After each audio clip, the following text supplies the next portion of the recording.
আমন্ত্রণ দীপ্ত সন্ধ্যা সংবাদে। আপনাদের সাথে আছি আমি ইয়াসমিন সুমনা। শুরুতেই সংবাদ শিরোনাম। 8 থেকে 15 ডিসেম্বর যে কোনো দিন ইসির তফসিল ঘোষণা, ভোট গ্রহণের সময় বাড়ছে 1 ঘণ্টা। ভয়াবহ বন্যায় বিপর্যস্ত ইন্দোনেশিয়া, শ্রীলঙ্কা ও থাইল্যান্ড, মৃতের সংখ্যা ছাড়িয়েছে 1700। 4 দিনে শেষ ব্রিসবেন টেস্ট, ইংল্যান্ডকে হারিয়ে অ্যাশেজে 2-0 এগিয়ে গেল অস্ট্রেলিয়া।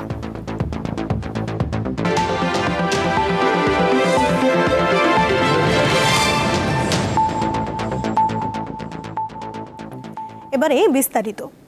লন্ডনে চিকিৎসা নিতে যাওয়া না যাওয়া এখন সম্পূর্ণই নির্ভর করছে খালেদা জিয়ার শারীরিক অবস্থার উপর। বিএনপি চেয়ারপারসনের চিকিৎসায় গঠিত মেডিকেল বোর্ড সিদ্ধান্ত নিলেই তাকে লন্ডনে নেওয়া হবে।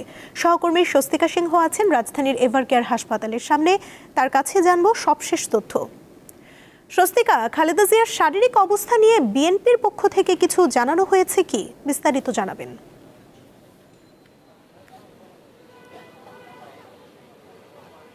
সুমনা, টানা 15 দিনের মতন কিন্তু রাজধানীর এভারকেয়ার হাসপাতালে বিএনপি চেয়ারপারসন বেগম খালেদা জিয়া কিন্তু চিকিৎসাধীন রয়েছেন এবং সিসিইউতে উনি রয়েছেন, যেখানে বিএনপির পক্ষ থেকে কিন্তু গতকালই জানানো হয়েছিল যে তার শারীরিক অবস্থা অপরিবর্তিত অবস্থায় রয়েছে। ঠিক আজকে 15 দিনেও কিন্তু সেই শারীরিক অবস্থা অপরিবর্তিত নিয়েই উনি সেভাবেই রয়েছেন এবং ঠিক সন্ধ্যা নাগাদ কিন্তু মেডিকেল বোর্ডের যে নিয়মিত যে বৈঠকটি হয়ে থাকে, উনি গত 23 নভেম্বর এভারকেয়ার হাসপাতালে এসে যখন ভর্তি হন তারপর থেকেই কিন্তু মেডিকেল বোর্ডের নিয়মিত যে বৈঠক, সেই বৈঠকটি হয়ে থাকে এবং নিয়মিত এই বৈঠকে কিন্তু তা শুক্রবার তার যে পুত্রবধূ এসেছে জুবাইদা রহমান, উনি সহ দলের শীর্ষস্থানীয় নেতাকর্মীরাও আজকে উপস্থিত রয়েছেন। পাশাপাশি দেশি বিদেশি যেসব চিকিৎসক দলেরা তার চিকিৎসার সাথে যুক্ত ছিলেন তারাও আসলে কিন্তু রয়েছেন এবং বিএনপি পক্ষ থেকে কিন্তু বারবার করে বলা হয়েছে যে চিকিৎসাধীন অবস্থায় বেগম জিয়ার যে শারীরিক যে অবস্থা, সেই শারীরিক সক্ষমতার উপর আসলে নির্ভর করছে তার মেডিকেলের যে বৈঠকটি, সেই বৈঠকটি আসলে মানে তার যে মেডিকেলের বৈঠকটি সেই বৈঠকের থেকে কিন্তু তারা বারবার বলছেন তার শারীরিক সক্ষমতার উপর আসলে নির্ভর করছে তার বিদেশের যাত্রা আসলে কতটুকু নির্ভর করবে এবং সেই জায়গা থেকে কিন্তু বিএনপি জানিয়েছে যে মেডিকেল বোর্ডের সবুজ সংকেত পেলেই জার্মান থেকে তার এয়ার অ্যাম্বুলেন্সটি আনা হবে এবং এয়ার অ্যাম্বুলেন্সের যে প্রস্তুতির কাজটি কিন্তু সম্পূর্ণভাবে শেষ করা হয়েছে। এয়ার অ্যাম্বুলেন্স কিন্তু বাংলাদেশে আসার জন্য কিন্তু রেডি রয়েছে। শুধু মেডিকেল বোর্ডের যে সবুজ সংকেত, সেই সবুজ সংকেতের অপেক্ষায় কিন্তু রয়েছে।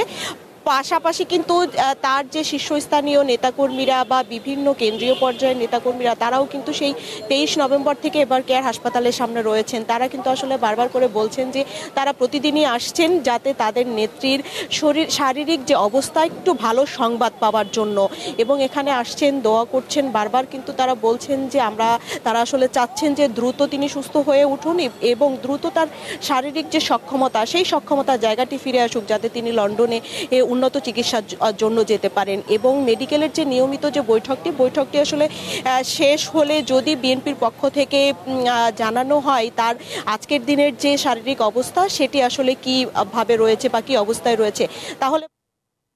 স্বস্তিকা, ধন্যবাদ আপনাকে। ত্রয়োদশ জাতীয় সংসদ নির্বাচনের তফসিল 8 থেকে 15 ডিসেম্বরের মধ্যে যে কোনো দিন ঘোষণা করা হবে।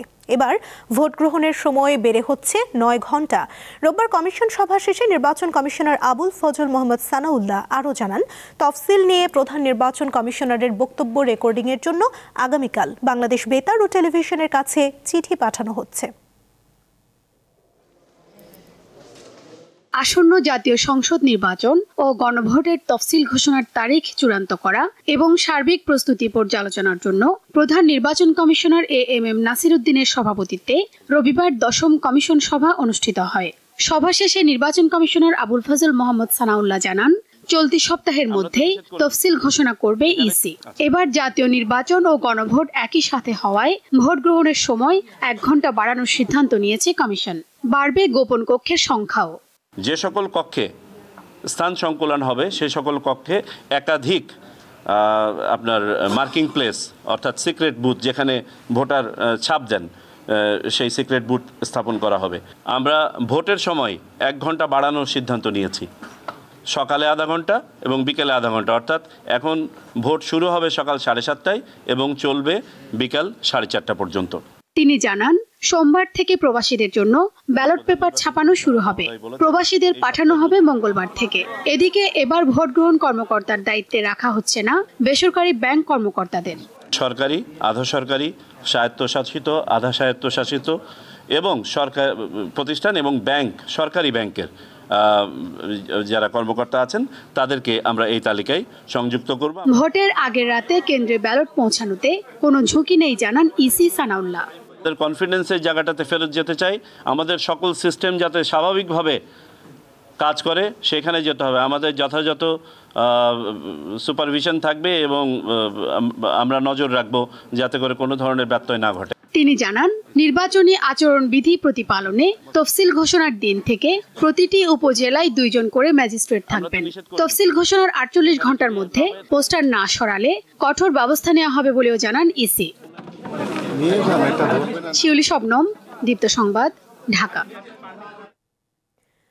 গুম নির্যাতনের ঘটনায় দায়ের করা মানবতা বিরোধী অপরাধের মামলায় শেখ হাসিনা, তারেক সিদ্দিকী ও গ্রেফতার 3 সেনা সদস্য সহ 13 জনের অভিযোগ গঠনের শুনানি শুরু হয়েছে।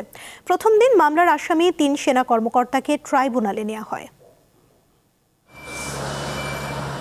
আওয়ামী লীগ সরকারের সময় ডিজিএফআই এর বন্দিশালায় গুম করে নির্যাতনের অভিযোগে দায়ের করা মানবতা বিরোধী অপরাধের মামলায় অভিযোগ গঠনের শুনানি শুরু হয় রবিবার। এ মামলায় আসামি সাবেক প্রধানমন্ত্রী শেখ হাসিনা, তার প্রতিরক্ষা বিষয়ক সাবেক উপদেষ্টা তারিক আহমেদ সিদ্দিকী, পলাতক ডিজিএফআই এর সাবেক 4 মহাপরিচালক ও গ্রেপ্তার 3 সেনা সদস্য সহ 13 জন। শুনানির আগে ট্রাইব্যুনালে হাজির করা হয় গ্রেপ্তার 3 সেনা কর্মকর্তাকে। সাদা পোশাকধারীরা নম্বর প্লেটবিহীন মাইক্রোবাসে করে তাদেরকে কিভাবে তোলা হতো, তোলার পরে তাৎক্ষণিকভাবে গাড়ির মধ্যে তাদের সাথে কি আচরণ করা হতো, তাদেরকে ব্লাইন্ড ফোল্ডেড করা হতো, হাত করা পরানো হতো, তাদেরকে টর্চার করা হতো, তাদেরকে ইলেকট্রোকিউট করা হতো, তাদেরকে কাউকে কাউকে ইঞ্জেকশন দিয়ে অজ্ঞান করা হতো। এই যে কাজগুলো ইমিডিয়েটলি আফটার পিক আপ, এই কাজগুলো তারা করতেন। শুনানিতে চিফ প্রসিকিউটর অভিযোগ আমলে নেয়ার আবেদন করেন। ডিজিএফআই সংস্থাটি রাষ্ট্রের অতি গুরুত্বপূর্ণ একটা সংস্থা, কিন্তু শেখ হাসিনা সরকার এই অতি গুরুত্বপূর্ণ এবং বৈধ একটা সংস্থাকে, তার কিছু অফিসারকে এই অপরাধের সাথে সম্পৃক্ত করে তার ক্ষমতাকে চিরস্থায়িত করার চেষ্টা করেছিলেন। যারা শেখ হাসিনার স্বৈরশাসনকে অপোজ করেছেন, তার বিরোধিতা করেছেন, তাদেরকে নিশ্চিহ্ন করার জন্য, তাদেরকে সাইলেন্ট করার জন্য এই গুমকে হাতিয়ার হিসেবে ব্যবহার করেছেন। গুমের শিকার হওয়া ব্যক্তিরা জানান, দ্রুত গুমের মামলার বিচার হওয়া দরকার। কোনো নির্দোষ ব্যক্তি যেন শাস্তি না পায়, কিন্তু কোনো অপরাধী যেন ছাড়া না পায়, এবং যারা প্রকৃত অপরাধী হুকুমদাতা তারা যেন দৃষ্টান্তমূলক শাস্তি পায়। ভবিষ্যতের জন্য বাংলাদেশের ইতিহাস, পৃথিবীর ইতিহাসে এটা একটা নজির হয়ে থাকবে। এই উদ্দেশ্যে আমি করেছি। কোনো ব্যক্তিগত প্রতিহিংসা বা জিঘাংসার জন্য আমি মামলা করিনি। এই মামলার পরবর্তী শুনানি 9 ডিসেম্বর ধার্য করেছে আন্তর্জাতিক অপরাধ ট্রাইব্যুনাল 1। মাহিদুর রহমান, দীপ্ত সংবাদ, ঢাকা। বিএনপির ভারপ্রাপ্ত চেয়ারম্যান তারেক রহমান বলেছেন, দুর্নীতির লাগাম টেনে ধরতে না পারলে দেশ গড়ায় সকল পরিকল্পনা ভেস্তে যাবে। বলেন, দুর্নীতি বন্ধ করার জন্য দেশের প্রকৃত দলের নাম বিএনপি। রোববার রাজধানীর খামারবাড়ির কৃষিবিদ ইনস্টিটিউটে দেশ গড়ার পরিকল্পনা অনুষ্ঠানে প্রধান অতিথির বক্তব্যে তিনি বলেন, সামনে অনেক কঠিন সময় অপেক্ষা করছে। বিভিন্ন রকম ষড়যন্ত্র হচ্ছে। এই ষড়যন্ত্র রুখে দিতে পারে এই দেশের জনগণ এবং এই ষড়যন্ত্র জনগণকে সাথে নিয়ে রুখে দিতে পারে বিএনপি। একটা গোষ্ঠী, একটা মহল ধর্মের নামে বাংলাদেশে একটা বিভাজনের পথ সৃষ্টি করতে চায়। আমরা বাংলাদেশে অবশ্যই ধর্মভীরু মানুষ, বাংলাদেশের মানুষ অবশ্যই ধর্মকে এখানে সবাই আমরা মেনে চলি, কিন্তু ধর্মকে দিয়ে রাষ্ট্রকে বিভাজন করা বা সমাজকে বিভাজন করা, এটাতে আমরা বিশ্বাস করি না। ঠিক যেভাবে পতিত স্বৈরাচার পালিয়ে যাওয়ার আগে হাজারো হাজারো মানুষকে হত্যা করেছিল ক্ষমতা ধরে রাখার জন্য, এই যাদেরকে কেউ কেউ বলে যে একবার দেখুন না এদেরকে, তাদেরকে দেশের মানুষ 71 সালেই দেখেছে নিজেদের রাজনৈতিক স্বার্থ রক্ষার্থে লক্ষ লক্ষ মানুষকে শুধু হত্যাই করেনি, তাদের সহকর্মীরা কিভাবে মা বোনদের ইজ্জত পর্যন্ত লুট করেছিল। এই কথাটি আমাদেরকে মনে রাখতে হবে। ত্রয়োদশ জাতীয় সংসদ নির্বাচনকে ঘিরে জুলাই গণ অভ্যুত্থানের অঙ্গীকার রক্ষা ও নতুন রাজনৈতিক বন্দোবস্ত বিনির্মাণে আগ্রহী তিনটি দল নিয়ে রাজনৈতিক ও নির্বাচনে ঐক্য ঘোষণা করেছে জাতীয় নাগরিক পার্টি এনসিপি। রোববার ঢাকা রিপোর্টার্স ইউনিটিতে এক সংবাদ সম্মেলনের মাধ্যমে এই জোটের ঘোষণা দেয়া হয়।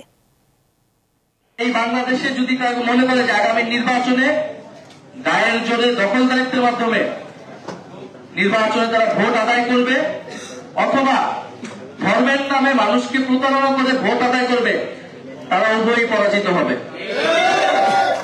জুলাই গণ অভ্যুত্থানে শহীদ অজ্ঞাতনামা 114 জনের পরিচয় শনাক্তে মরদেহ উত্তোলনের কাজ শুরু হয়েছে। স্বজনদের সঙ্গে নিহত ব্যক্তিদের ডিএনএ নমুনা মিলিয়ে এই 114 জনের পরিচয় শনাক্ত করা হবে।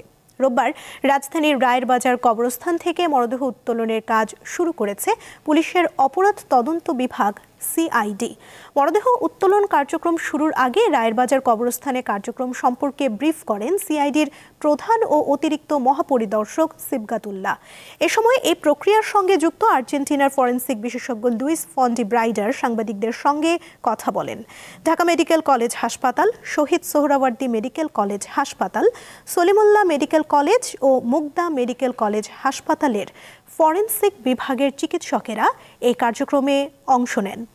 শহীদদের পরিবারের সদস্যরাও এই সময় উপস্থিত ছিলেন।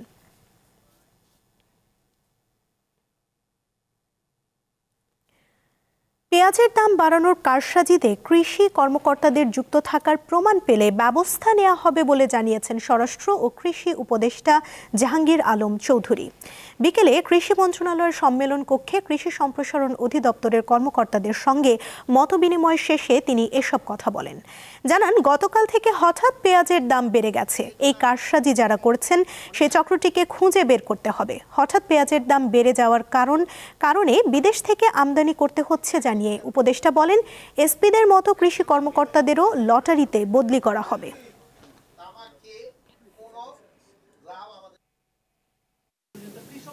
এখন বাজার নিয়ন্ত্রণ করার জন্য তো আমদানি সিদ্ধান্ত নেওয়া হলো, যেহেতু হয় কি ওইটার দামটা তো দুই দিনের মাঝে বাজার, আমার তো দুইজনের দিকে খেয়াল রাখতে হবে, কৃষকের দিকে খেয়াল রাখতে হবে এবং ভোক্তাদের দিকেও খেয়াল রাখতে হবে। এই ভোক্তাদের দিকে খেয়াল রাখা, বাট এটা আমরা ধরেন যে এই পেঁয়াজের দামটা যদি 70-এর মতো থাকে তবে হলো সবার জন্য সুবিধা, ভোক্তার জন্য সুবিধা আর এই কি বলে কৃষকের জন্য সুবিধা। এখন এটা যে বেশি দাম বেড়ে যায় সেই সময় হলো ভোক্তার জন্য অসুবিধা, কৃষকের জন্য সুবিধা। বাট আমার হলো একটা ব্যালেন্স রাখতে হবে, কোন জায়গায় গেলে দুজনের সুবিধাটা পায়। আন্তর্জাতিক প্রসঙ্গ। ইন্দোনেশিয়া, শ্রীলঙ্কা ও থাইল্যান্ডে বন্যা ও ভূমিধসে মৃতের সংখ্যা বেড়ে 1750-এ ছাড়িয়েছে। এক সপ্তাহের বেশি সময় ধরে ভয়াবহ প্রাকৃতিক দুর্যোগের মুখে পড়েছে এই তিন দেশ। বাস্তুচ্যুত হয়েছে লাখ লাখ মানুষ। পরিস্থিতি সামলাতে উদ্ধারকর্মী ও স্বেচ্ছাসেবীরা হিমশিম খাচ্ছেন। ইন্দোনেশিয়ার সুমাত্রা দ্বীপে মৃতের সংখ্যা সবচেয়ে বেশি। সেখানে 908 জনের মৃত্যু নিশ্চিত করা হয়েছে। নিখোঁজ রয়েছে 410 জন।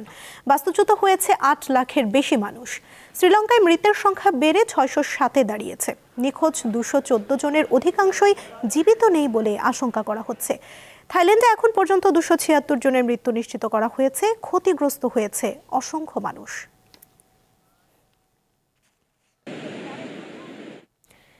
ইসরায়েলি সামরিক বাহিনীর দখলদারির অবসানের পর গাজায় একটি ফিলিস্তিনি কর্তৃপক্ষের কাছে অস্ত্র সমর্পণ করতে রাজি হামাস।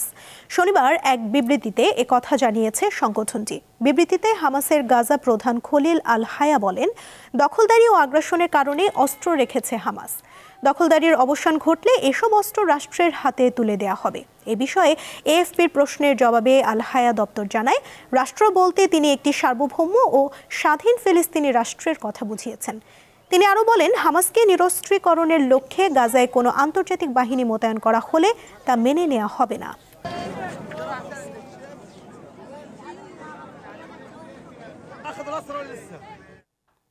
খেলার খবর। চতুর্থ দিনে শেষ ব্রিসবেন টেস্ট। পার্থের পর ব্রিসবেনেও ইংল্যান্ডের শোচনীয় হার। দ্বিতীয় টেস্টে 8 উইকেটের বিশাল ব্যবধানে জিতেছে স্টিফেন স্মিথের দল। 177 রানে পিছিয়ে থেকে দ্বিতীয় ইনিংসে ব্যাটিংয়ে নামে ইংল্যান্ড। চতুর্থ দিনে এসে লড়াই করেছেন অধিনায়ক বেন স্টোকস ও জ্যাক ক্রুলে। চলতি সিরিজে প্রথমবারের মতো এক সেশনে উইকেট হারায়নি কোনো দল। দ্বিতীয় সেশনেও লড়াই করেছেন বেন স্টোকস ও উইল জ্যাক্স। তবে ক্রুলের বিদায়ে ভাঙে তাদের 220 বলে 96 রানের জুটি। হাফ সেঞ্চুরি করে আউট হয়েছেন বেন স্টোকসও। 241 রানে অল আউট হয় ইংল্যান্ড। অস্ট্রেলিয়ার সামনে লক্ষ্য দাঁড়ায় মাত্র 65 রান। জবাবে 2 উইকেট হারিয়ে লক্ষ্যে পৌঁছে যায় অস্ট্রেলিয়া।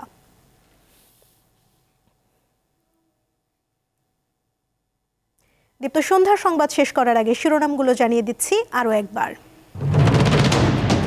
8 থেকে 15 ডিসেম্বর যে কোনো দিন ইসির তফসিল ঘোষণা, ভোট গ্রহণের সময় বাড়ছে 1 ঘন্টা। ভয়াবহ বন্যায় বিপর্যস্ত ইন্দোনেশিয়া, শ্রীলঙ্কা ও থাইল্যান্ড, মৃতের সংখ্যা ছাড়িয়েছে 1700। 4 দিনে শেষ ব্রিসবেন টেস্ট, ইংল্যান্ডকে হারিয়ে অ্যাশেজে 2-0 এগিয়ে গেল অস্ট্রেলিয়া।